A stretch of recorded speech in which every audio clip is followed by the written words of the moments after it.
हाँ, अच्छी तो लगती है सासू माँ, लेकिन मैं नौकरी नहीं कर सकती। मेरा मन घर के कामों में ही लगता है। अरे मेरी बेटी तो कमाती है, अपने को फिट भी रखती है और सास को भी खूब शॉपिंग करवाती है। अच्छी बात है ना सासू माँ। मैं तो जो है उसी में संतोष मान लेती हूँ। बरकत होनी होगी तो इसी में भी हो जाएगी। ये बोलकर रोली चली जाती है। एक दिन सास की सहेली घर आती है, जहाँ रोली उन्हें चाय के साथ कई तरह के पकवान बनाकर खिलाती है। अरे वाह, तेरी बहू तो बहुत गुणी है। कितना सब बनाकर ले आई। मेरी वाली तो ऑफिस से आकर 2 रोटी ही सेक दे तो समझो एहसान कर दिया। अरे ऐसा ना बोल। तेरे घर में 2 कार, 4 मंजिला मकान और तेरे लिए जो वो अपने पैसे से साड़ी लाती है वो भी तो कितनी कीमती होती है। अरे मेरी वाली तो बस सारा दिन इन्हीं 2 कमरों को ताजमहल बनाने में लगी रहती है। सहेली चली जाती है। कुछ समय बाद रोली को एक सुंदर सी बेटी होती है। अरे क्या सारा दिन उस बच्चे में लगी रहती है? माँ, मुझे ना 1 मिनट भी छोड़ने का मन नहीं करता। देखिए ना, कितनी प्यारी है। मैं ना इस हर पल को एंजॉय करना चाहती हूँ। अरे हाँ हाँ, हमने भी बच्चे पाले हैं। हम भी जानते हैं कि कितने प्यारे होते हैं और अपने बच्चे को बढ़ता हुआ देखना कितना अच्छा लगता है। लेकिन एक दिन अचानक। और रोली, एक बहुत बड़ी घटना हो गई। एक शॉर्ट सर्किट से पूरी दुकान जल गई। ओह! अब? अब क्या कुछ समझ में नहीं आ रहा कि कैसे घर चलेगा। घर की पूरी गाड़ी पटरी पर लाने के लिए कई साल लग जाएंगे और वापस पहले जैसे होने में भी बहुत टाइम लग जाएगा रोली। रोली कुछ सोचती है, फिर अपने 3 महीने के बच्चे को देखती है और कहती है, आप कहें तो मैं नौकरी शुरू कर दूं? माँ मुन्नी को देख लेगी, फिर शाम को तो मैं घर आ ही जाऊंगी। सिड कुछ कहता उससे पहले ही उसकी सास वहां आ जाती है। अरे हाँ हाँ, अब भी तुझे नौकरी करने के लिए पूछना होगा। अरे घर पर इतनी बड़ी विपदा आ गई है, तू है कि बच्चे का मुंह देख रही है। अरे क्या मुझ पर भरोसा नहीं है? अरे नहीं नहीं माँ जी, ऐसा क्यों बोल रही हैं आप? फिर क्या था। सिड से पूछकर 3 महीने की बच्ची को रोली सास के पास छोड़कर चली जाती है। शाम को ऑफिस से आने पर अरे सारा दिन इसने तो चैन नहीं लेने दिया, बस गोदी में ले लेकर घूमती रही। हाथ दर्द हो रहा है। बहू को बहुत गिल्ट फील होता है, लेकिन जब वो घर की हालत देखती है तो चुप रह जाती है। ऑफिस में सहेली कहती है, अरे रोली, तेरी तो बच्ची छोटी है ना, कैसे मैनेज करती है? कैसे मतलब? घर पर रहती है वो अपनी दादी के साथ। ओ यार, कितनी अच्छी है तेरी सास।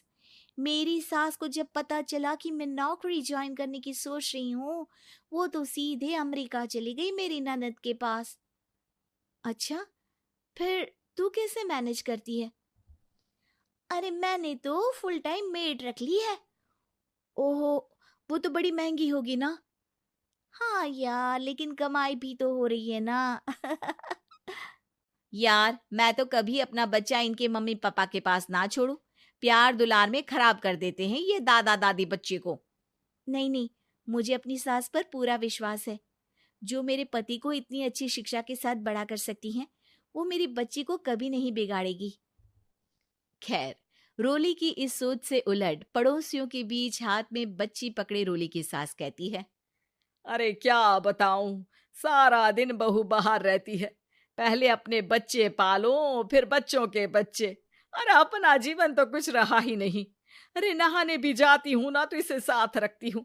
कल को कहीं गिर गई या चोट लग गई तो बहू तो हमारी खाल उखाड़ लेगी ना। अरे ऐसा भी क्या डरना बहू से, नौकरी थोड़ी की है उसकी। अब क्या बताऊं, पढ़ी लिखी लड़कियां हैं आजकल की।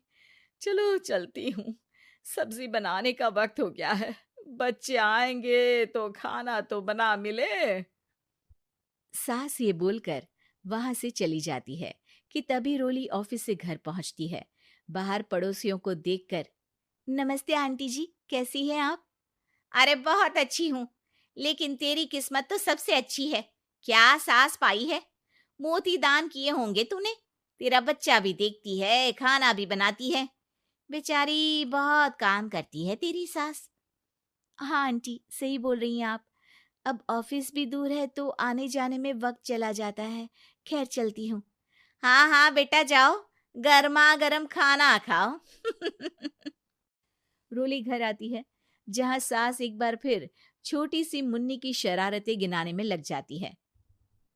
अरे आज तो इसकी वजह से मुझे 2 बार कपड़े बदलने पड़े। बार बार पानी गिरा दे रही थी। दोपहर में थोड़ा सोचा कि आराम कर लूं तो दूध के लिए रोने लगी। हाय, मैं तो परेशान ही हो गई। रोली को सास की बात अब कुछ अजीब लगती है, पर वो जल्दी से कपड़े बदलकर किचन में जाकर रोटियां बनाने लगती है। सारा महीना काम करने के बाद रोली को सैलरी मिलती है। वो पैसे लेकर सीधे सास के पास जाती है। माँ जी, ये मेरी सैलरी। आपने हर कदम में इस घर का साथ दिया। मैं नौकरी करने के पक्ष में नहीं थी। मैं तो अपने बच्चे को बढ़ता देखना चाहती थी। मैं थोड़े में भी खुशी थी। कभी मैंने आपको किचन में पैर नहीं रखने दिया था। घर की मुसीबत नहीं आती तो मैं कभी इन जिम्मेदारियों को आप पर पड़ने नहीं देती। अब सास समझ चुकी थी कि उसकी गलती कहाँ है। हाथ में पैसे देखकर कहती है, मैं पढ़ी लिखी नहीं थी तो पति ने भी कभी पैसे हाथ में नहीं रखे। बेटे ने भी गल्ला संभाला, लेकिन तूने मुझे समझा। ये मेरा सम्मान है कि एक बहू होकर तूने पूरी सैलरी मेरे हाथ में रखी बेटा।